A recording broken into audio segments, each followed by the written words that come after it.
So speaking of State Department socialists, Alexandria Ocasio-Cortez, look at her statement on what's happening in Ukraine. So she tweets here that Russia's invasion of Ukraine is indefensible. The US is right to impose targeted sanctions on Putin and his oligarchs. We also must work with our allies to prepare for a refugee crisis on a massive scale. Finally, any military action must take place with congressional approval. Now, on the surface, you might be looking at this statement by AOC and thinking, well, there's nothing wrong with that. You know, it is wrong for Russia to invade Ukraine, and sanctions, we should sanction Russia because Russia is doing something bad and it needs to be punished, and sanctions are a more peaceful alternative to war. You know, we don't want to be too violent, so sanctions is the right thing to do. You know what's indefensible to me? The United States. So that means her government, right? Her government, the government that she works in.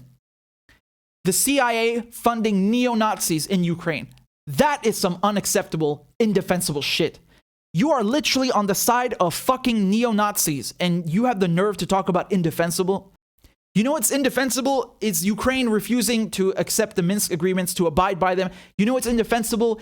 It's encircling Russia with NATO bases and then acting like you don't understand why this is happening. Like Putin had nothing better to fucking do than go and invade another country because he was in a shitty mood.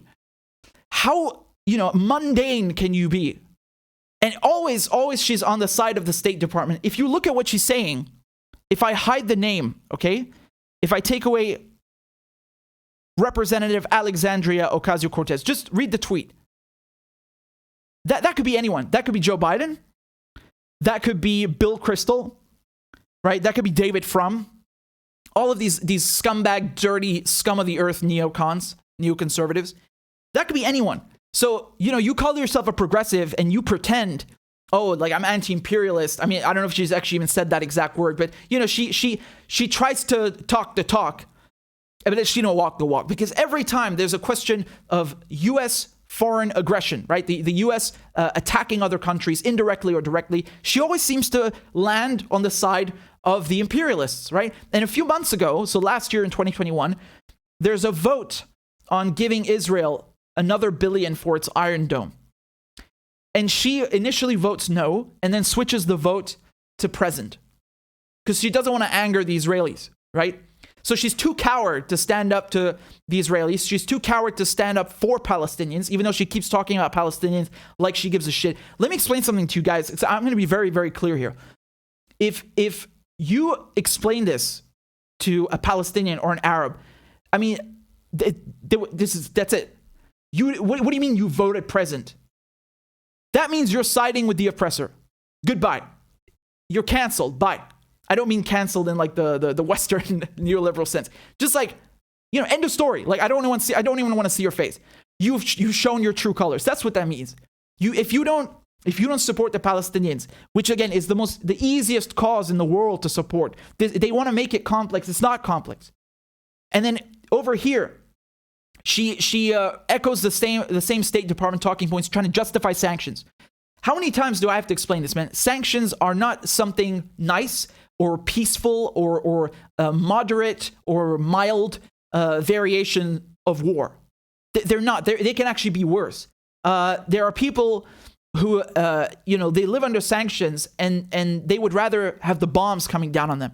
I told you this. My cousins told me that. That really resonated with me. 2 of them told me that, right? Separately. That's how bad it is. Like, do you understand how messed up that is? They would rather have the bombs falling again than be under sanctions. So what she's doing here, she's trying to make the case for the U.S. expanding its already bloated repertoire of U.S. sanctions, right? There are 1,500 on Iran, God knows how many on Venezuela, Syria, Cuba, etc., etc. And so what she's doing is she's normalizing this notion that we can punish other countries with sanctions. First of all, who the fuck are you to walk around like the world's policeman? Forget Russia. I'm talking in general. Like, why do you have to come in and do sanctions, right? Who gave the U.S. the right to be the world's policeman? They have no right. When the U.S. puts sanctions like this, or the U.K., these are called punitive coercive measures. Bullying, right? You're coercing someone into implementing your foreign policy agenda or your goals. You're bullying them by starving their people. And this is illegal under international law. You cannot just decide to impose sanctions when it's not mandated by the UN at the very least, right? If you can do it, and they do it all the time, but it's illegal under international law. So do you see the irony here? They're saying Putin is breaking international law, and now we're going to turn around and break international law by putting sanctions and starving Russians. I mean, I don't think it's going to get to the point that it is in Syria. I hope not anyway, and Venezuela. But do you see the hypocrisy? They talk about... Do you see the hypocrisy? They talk about international norms, which is, like basically saying, well, no, we don't mean the laws, but, do what we say. They talk about respecting international law, and then they go right ahead and violate it. All of them. It's not just the US, it's the UK, Germany, all of them putting sanctions now on Russia. And this is not a more peaceful alternative to war, and I'm going to keep repeating that. It's siege warfare. It never hurts the politicians. Do you really think these sanctions are going to do a fucking thing to Putin at all? Are you really that naive? Do you think that the sanctions in Syria do anything to Bashar al-Assad? Come on, don't play yourself like that. Don't be so naive. You know better. You know better. Don't play yourself. And then, of course, they say prepare for a refugee crisis. Yeah, you already don't take refugees from the countries you destroyed. So, from Syria, Iraq, the UK and the US take like drops, like a few, you can't even compare that to what Turkey takes, Lebanon, and Syria when it took from Iraq, and vice versa. It's not even comparable. These countries in the Middle East take millions of refugees from wars that you created. And then when it comes to Venezuela, she's on the side of the... When it comes to Venezuela, she's on the side of the coup, of course. She won't condemn it, but which basically means she's complicit. And then, of course, when it comes to Bolivia, she's standing on the side of the people that these fascists, these right-wing, extremists that overthrew Morales and, Janine Áñez and all this lot. This is the problem, because people look up to these politicians. They say, oh, they're progressives, they're wonderful. But you're so... Don't do that, man. Like, I really think that there's a failure to understand what sanctions are and who they hurt. If you are in the United States, I mean, you don't understand what sanctions are. You don't have any family under sanctions. You have never been under sanctions. It's so easy to think that, yes, that's more peaceful to war because we're not sending soldiers to kill people. You don't get it. You're starving people to death. You're depriving them of medicine. You stop countries from being able to import medical parts. Their medical equipment, for example, dialysis machines, you name it. A lot of this is very high tech. It cannot be produced locally. It has to be imported from Germany and other countries. You can't get it if you're under sanctions. So people will die in hospital. People will die because they cannot get the medication or the medical equipment to keep them alive. And that's never mind the food and the gas, the fuel, the electricity, these basic necessities. That is what sanctions are. So when you're normalizing this and saying like Russia's bad, but we're also going to be putting sanctions on them like it's some kind of better alternative to war. It is war. Get that through your head. It's siege warfare. And honestly, this is really, you want to come here and talk about like sovereignty. You remember when Trump pulled out of Syria? He didn't pull out of Syria. He just took the troops, the US troops, and moved them from North Syria to Northeast Syria. That's all he did. And he went for the oil. He even said, we're keeping the oil. We're taking the oil. That's it. He's straight up saying it, and that's what he did. And Alexandria Ocasio-Cortez at the time, you can go look it up, her response to this was, this is wrong. You're abandoning our allies, the Kurds. Well, yeah, the US always screws the Kurds, always stabs them in the back. No surprise there. But the point here is that she was trying to justify a continued U.S. occupation of Syria by saying that it's to protect the Kurds. Mind your fucking business. When you did that, right after Trump did that, the Kurds went to the Syrian government and made a protection deal. So obviously, we don't fucking need you, okay? And how dare you? Like, like imagine me or someone else saying like, you know what? I think Syria should invade the United States in order to protect African Americans from its hostile government. I mean, that's not my place to say that. Like, you would consider that aggressive. It's an invasion, no matter how noble the cause is in your eyes.